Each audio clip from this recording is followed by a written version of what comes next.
Bienvenue dans cette vidéo dans laquelle on va voir 5 jeux pour réviser le vocabulaire en classe de FLE.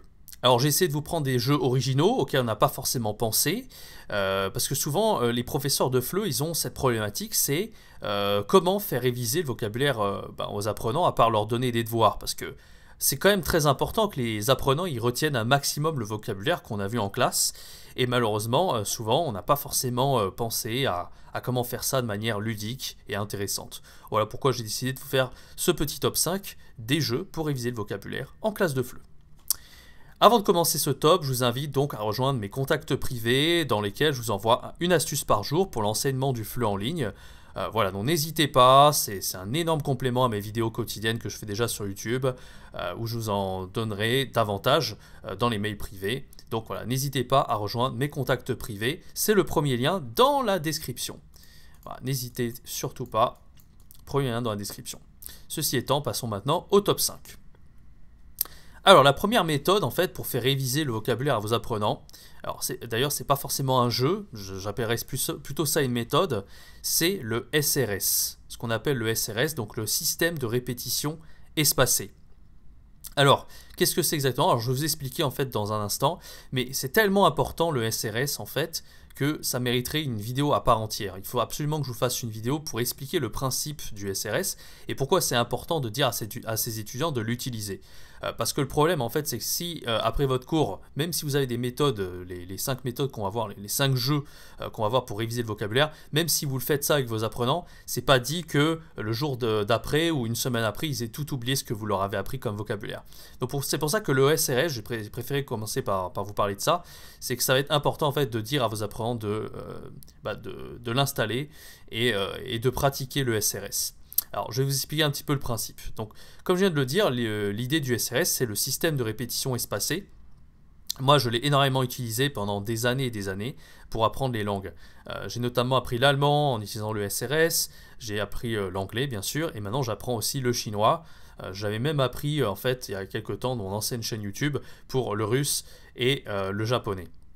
Autant vous dire que c'est indispensable pour moi, je ne pourrais plus m'en passer en fait pour apprendre une langue, en particulier quand c'est une langue qui est difficile et éloignée du français. Pour le français, quand c'est une langue qui est assez proche de l'anglais, vos apprenants auront quand même quelques avantages certains à utiliser le SRS dès le départ. Mais même pour vous en fait, si vous voulez apprendre une langue étrangère, le SRS c'est indispensable. Bien, bref, pour moi, pour vos apprenants, il y a 2 outils SRS indispensables.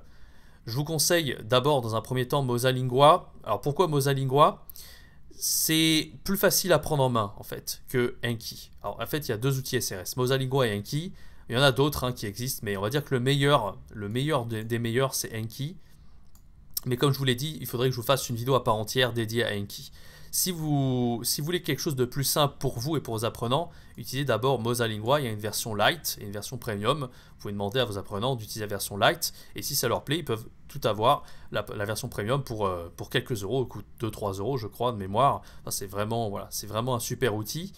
Alors rentrons un petit peu dans le détail du système de répétition espacée. Et je vais vous expliquer un petit peu comment ça marche. Alors voilà, donc quand vous allez sur Mosalingua, l'avantage de Mosalingua par rapport à Anki, c'est qu'en fait il y a déjà les propres cartes de vocabulaire à réviser dedans. Par exemple là vous avez un mot, donc to travel, voyager, et l'apprenant il va juste réviser du vocabulaire qui est déjà présent dans l'application, avec des decks bien particuliers. Il va aller dans la catégorie apprendre ici, et il va pouvoir réviser son vocabulaire. Alors ça c'est super parce que déjà voilà, ça vous évite de rentrer vos propres mots, de faire un effort en fait de rentrer vos mots, etc. C'est quand même un effort de rentrer, mettons vous avez vu du vocabulaire en classe de FLE et vous demandez à votre apprenant de tout réviser, ça va demander un effort pour vos apprenants de rentrer tout le vocabulaire qu'ils ont écrit sur leur cahier par exemple. Alors qu'avec Mosalingua il n'y a pas besoin puisque tout le vocabulaire est déjà dans l'application. Après je suggère quand même que si vous voulez faire réviser le vocabulaire que vous avez vu précisément en classe, je suggère bien évidemment que les apprenants rentrent eux-mêmes le vocabulaire dans l'application. Et pour ça, vous allez, de mémoire, ça fait longtemps que je n'ai pas utilisé cette appli, mais il fallait aller dans les options. Et il y a une option en fait pour rentrer son propre vocabulaire. En fait, comment ça marche une fois qu'on révise le vocabulaire? L'apprenant, il va réviser un mot, par exemple là, le mot voyager. Et il n'y aura pas tout de suite la solution que vous voyez là, elle ne sera pas tout de suite affichée. Il n'y aura pas tout de suite l'image et la traduction anglaise. Il y aura juste le mot voyager. Et à partir du mot voyager, il devra deviner ce que ça veut dire dans sa langue maternelle. D'accord? Si par exemple voyager, il a deviné immédiatement, il va dire, enfin sans aucune hésitation, il va dire parfait. Dans ce cas-là, l'algorithme en fait de l'application vous demandera de réviser le mot beaucoup plus tard. Peut-être que ça sera dans une semaine ou dans quelques jours. Si par exemple vous dites bien, peut-être qu'il c'est bien, hein, tant mieux, et peut-être qu'il vous demandera dans 2 jours ou le lendemain. Si vous dites difficile, c'est que vous n'avez pas su. À ce moment-là, si vous dites difficile, il va vous demander de réviser le mot dans l'application. Vous aurez une notification en fait qui va s'afficher et il vous demandera de réviser le mot presque, pas dire instantanément, mais presque, enfin dans la journée ou voilà, le plus vite possible. Et again, ça sera instantanément, c'est-à-dire que vous devrez le réviser une seule fois en fait dans le pack de vocabulaire que vous êtes en train de réviser. Voilà, donc c'est indispensable. Et pourquoi c'est si efficace? Parce qu'en fait, on appelle ça le SRS parce que c'est une méthode scientifique pour réviser le vocabulaire. C'est-à-dire qu'en fait, les mots que l'apprenant il révisera sur le moment, il va certainement les oublier le lendemain. Et donc le lendemain, le système va demander à l'apprenant de réviser le mot. Et s'il a oublié le lendemain, ça va lui demander encore le surlendemain, etc. jusqu'à ce qu'il sache les mots. Vous l'aurez compris, en fait, il n'aura pas besoin de faire l'effort d'ouvrir son cahier pour réviser les mots. Tout sera déjà en application. Il aura en plus des notifications pour l'inciter à réviser. Donc la discipline est présente et l'apprenant, il aura tout ce qu'il faut pour réviser les mots. Donc, voilà, un énorme indispensable, le SRS, avec Mosalingua pour commencer. C'est un super début. En plus de ça, pour motiver les apprenants, il y a un système de statistiques qui est bien fait, en particulier sur Mosalingua. Là, je vous montre en fait une capture d'écran. Donc ça, c'est quand j'apprenais l'allemand il y a très longtemps. J'avais appris en 2000. C'était en 2012-2013 que j'avais commencé. Et en 2012, je me rappelle que j'avais appris pas mal de mots qui étaient présents déjà dans l'application. J'en avais appris jusqu'à 1170, des mots et des phrases. Voilà. Vous pouvez même réviser la grammaire avec le SRS. Tout est possible. Et c'était très motivant pour moi de voir jour après jour le nombre de jours que j'avais appris, le nombre de cartes que j'avais appris dans l'application. Et il vous disait, voilà, si vous continuez à ce rythme, vous connaîtrez tant de mots bon là, c'est dans 3 mois et à peine plus, parce que je me rappelle, j'avais arrêté. Voilà, cette capture d'écran, je l'avais prise des années après. Voilà. Mais en tout cas, le système de statistiques est encore très motivant pour vos apprenants. Avec Enki, là, cette fois-ci, là, je vous montre une capture d'écran de mon... En fait, c'est le nombre de mots que j'ai appris en chinois, 2600, au nombre de caractères. Et vous aviez donc un graphique pour montrer voilà, combien de cartes matures, c'est-à-dire combien de cartes je connais absolument par cœur. 98% des cartes que j'ai apprises, je les connais par cœur. Et les nouvelles que j'ai rentrées, c'est-à-dire 2% des cartes, il faut encore que je les révise parce que c'est les cartes que je peux potentiellement oublier. Mais ces 2500 cartes, c'est celles que j'ai dans ma mémoire à long terme. Vous voyez que c'est extrêmement motivant, ce système de rentrer les mots. Vous n'avez pas besoin d'avoir à penser à ouvrir votre cahier. Vous avez des notifications qui vous rappellent de réviser le vocabulaire. Et en plus, vous avez des statistiques pour montrer combien de mots vous avez appris et pour vous motiver sur le long terme. Donc voilà, encore une fois... Un must, le SRS, c'est indispensable. J'en ferai une vidéo dédiée pour vous expliquer exactement comment configurer Enki, par exemple, le logiciel pour vos apprenants pour tout simplement réviser les mots à long terme. Voilà un petit peu pour le SRS.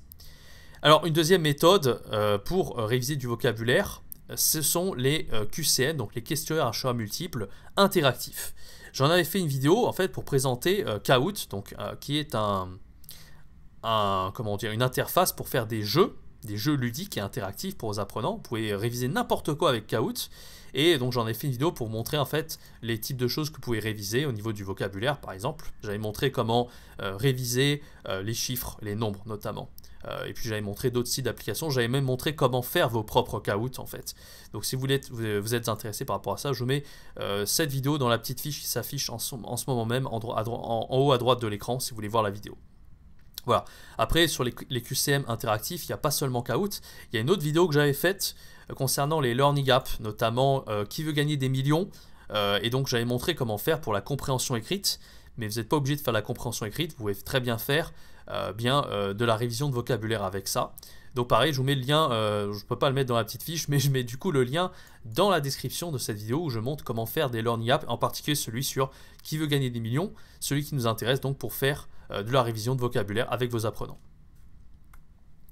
Troisième méthode pour réviser le vocabulaire avec vos apprenants de façon ludique, les rébus. Alors ça, on n'y pense pas forcément, mais ça va être très très ludique, en particulier à un niveau B1, B2. Je me rappelle avoir fait des rébus de vocabulaire que j'avais vu en classe avec mes apprenants, et ça les avait vraiment amusés. Je me souviens qu'il y avait quelques-uns de mes élèves qui étaient, waouh, ils n'avaient jamais vu ça, et ça leur plaisait bien. Donc ça peut être très amusant de réviser ça en fin de cours. Alors, vous prenez 10, 15, 20 minutes à la fin de votre cours, vous faites quelques rébus, ou alors un bilan, le vendredi, vous faites un bilan fin de la semaine, vous proposez quelques rébus, ça peut être très amusant pour vos apprenants. Pour ça, il y a un site qui s'appelle rebuomatic.com. Et en fait, c'est quoi ce site? C'est un générateur de rébus. Parce que les rébus, voilà, si vous avez à les construire vous-même, ça vous demande quand même pas mal de charge mentale. Vous devez chercher vos propres images. Et c'est pas forcément facile de créer un rébus comme ça. Enfin, créer une poignée de rébus comme ça, ça prend beaucoup de temps quand même. Si vous avez envie de les faire vous-même, pourquoi pas, hein. Mais là, je vous propose une solution vraiment qui, en un clic, vous permet de faire des rébus. Bon, ils peuvent être un peu limités, mais au début, ça peut être vraiment une bonne solution pour créer vos rébus. Alors quand ça marche, vous allez sur le site en fait et vous rentrez un mot. Là, je vous ai mis un mot voilà, qui est venu en tête. Alors vous pouvez mettre bien sûr, j'ai pas mis l'article là et le et les, mais c'est important de mettre l'article pour voir le genre des noms bien sûr. Et donc j'ai rentré le mot vérité avec la taille des images. J'ai mis grande taille des images et j'ai cliqué sur abracadabra. Résultat, j'ai le rébus qui s'affiche, V, la lettre V, RI, le RI, et T. C'est pas mal en plus les rébus parce que ça permet de réviser des mots. Par exemple, là, ça serait un niveau A1, hein, par exemple. Et bien, ça permet à l'apprenant de réviser des mots. Par exemple, le mot riz. Il faut qu'il sache que ça se dit riz en français, le riz. Donc, vous pouvez réviser des mots. En fait, c'est révision de mots dans des mots. C'est permettre d'apprendre des mots dans l'apprentissage des mots, si vous voyez ce que je veux dire. Parce que vérité, voilà, d'accord, on révise un mot global qu'on a vu dans la leçon. C'est un mot qui est peut-être beaucoup plus dur que ce que vous voyez là d'ailleurs. On va dire que vérité, ça serait un mot d'un niveau A2, disons. Et ben, il y a aussi de la révision du niveau A1 avec le riz et le T, en fait. Bon, même si l'alimentation c'est plus en niveau A2, début de A2, mais normalement c'est des mots qui sont tellement passe-partout, tellement importants qu'on les voit la plupart du temps au niveau A1. Voilà pour les rébus, c'est quelque chose qui peut être très fun pour réviser en fin de cours, encore une fois. Quatrième méthode, quatrième jeu ludique pour vos apprenants, ce sont les anagrammes. Alors les anagrammes, ce sont des mots en fait que vous mettez dans le désordre que l'apprenant il doit retrouver. Encore une fois, si vous avez 5-10 minutes à la fin de votre cours, ça peut être très amusant. Ou dans un bilan de la semaine, moi je m'amusais à faire en fait, souvent en fait quand vous faites des cours de FLE, vous avez des thématiques. Et moi je me rappelle, j'avais des thématiques, par exemple l'argent.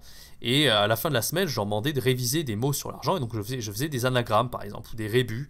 Mais les anagrammes, ça pouvait être aussi très amusant pour vous. En fait, quand vous créez votre cours, vous êtes un peu le concepteur pédagogique. C'est à vous de trouver des idées originales pour que vos apprenants s'éclatent pour réviser le vocabulaire.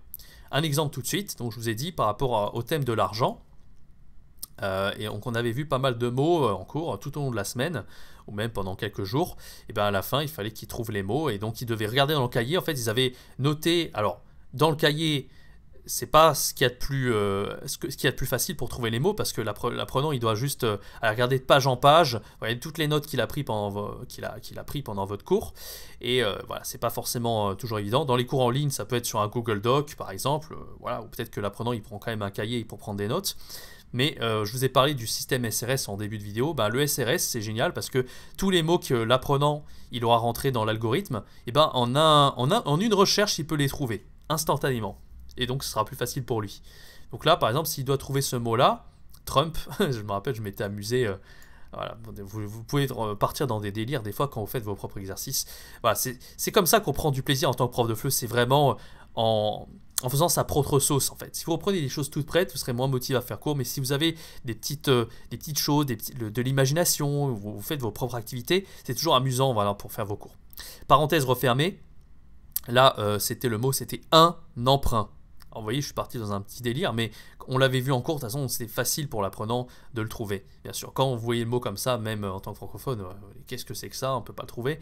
Mais pour l'apprenant, ça fait sens parce qu'on l'avait vu, en cours, tout simplement. Là, c'était, je ne sais même plus ce que c'était, là. Bon, un emprunt, un crédit, là, c'était un crédit, là, c'était un billet. Enfin, voilà, on avait vu pas mal de mots. Voilà, tout simplement. Donc, ça peut être assez amusant, les anagrammes. Cinquième méthode, les mots croisés ou les mots cachés ou les mots fléchés. Alors ça c'est pareil, ça peut être une bonne façon de réviser avec vos apprenants dans la fin d'un cours, pendant une vingtaine de minutes, vous faites un petit mot croisé, un petit mot caché, un petit mot fléché, mais ça peut être extrêmement bien aussi en plein cours. Par exemple, vous venez de voir une activité avec des mots dedans, ou vous venez de faire une production orale sur, par exemple, sur, je sais pas moi, bonjour, comment ça va, au niveau A0, voilà, au tout début, quand vous voyez le fleu au tout début, bonjour, comment ça va, vous voyez les formules de politesse, etc. Et là, vous voulez réviser le vocabulaire que vous venez de voir. Eh bien, il n'y a rien de mieux en fait que faire un petit mot caché en utilisant Learning App. J'avais fait la vidéo, donc je vous ai déjà mis dans la description cette vidéo où je vous montre comment utiliser Learning App. Et bien, vous pouvez aussi créer des mots cachés avec Learning App. Ça, c'est vraiment pas mal. Notamment au niveau A0, A1, comme je viens de l'expliquer. Alors tout de suite, un exemple de Learning App au niveau A0, le mot caché, je vous montre tout de suite. Voilà, donc ça c'est un mot caché que j'avais fait avec un apprenant il n'y a pas si longtemps, un apprenant taïwanais par exemple. Et là, il est en fait sur son téléphone, il a juste un code à scanner. Là, si vous voulez voir en fait à quoi l'application, à quoi elle ressemble, j'ai mis le lien Learning App, vous pouvez écrire ça dans la barre d'adresse. Je peux le mettre également dans la description de cette vidéo. Voilà, et en fait, il scanne le code, il a juste à faire, l'apprenant, ça avec son téléphone et à trouver les mots. En fait, il a juste à glisser avec son doigt pour trouver les mots. Par exemple, là, bonsoir, voilà, on peut le trouver en glissant le doigt de la lettre B à R et hop, le mot s'affiche. En fait, c'est très ludique. C'est peut-être même mieux que de faire des mots croisés papier que de faire un Learning App comme ça. Mais le Learning App, c'est vraiment plus quelque chose que vous incrustez dans votre PowerPoint, par exemple pour un cours en ligne ou quelque chose comme ça, avec le QR code qui s'affiche. Alors qu'un cours présentiel, c'est mieux en général de faire une version papier. Mais quoique, maintenant, comme on est en période de Covid, il y a les gestes barrières, ça peut être vraiment très intéressant pour vous d'utiliser ça, tout simplement, pour réviser le vocabulaire. Voilà, merci d'avoir suivi cette vidéo sur les 5 jeux, les 5 petites activités pour vos apprenants pour réviser le vocabulaire. J'espère que ça vous a plu. Voilà, n'hésitez pas pour me soutenir à vous abonner à ma chaîne YouTube. Très important, activer la cloche pour être averti de la future sortie des vidéos. Je poste du contenu quotidien en ce moment. Donc voilà, vous serez servi en termes de contenu. N'hésitez pas à me laisser un like si vous avez aimé cette vidéo, à me laisser également un commentaire sur des suggestions de jeux. Qu'est-ce que vous utilisez également pour vos apprenants en classe de FLE. Je serai ravi de vous lire sur les suggestions que vous avez. Merci encore une fois d'avoir suivi cette vidéo. Je vous dis à très bientôt pour une prochaine vidéo. C'était Jérémy. Ciao, bye bye!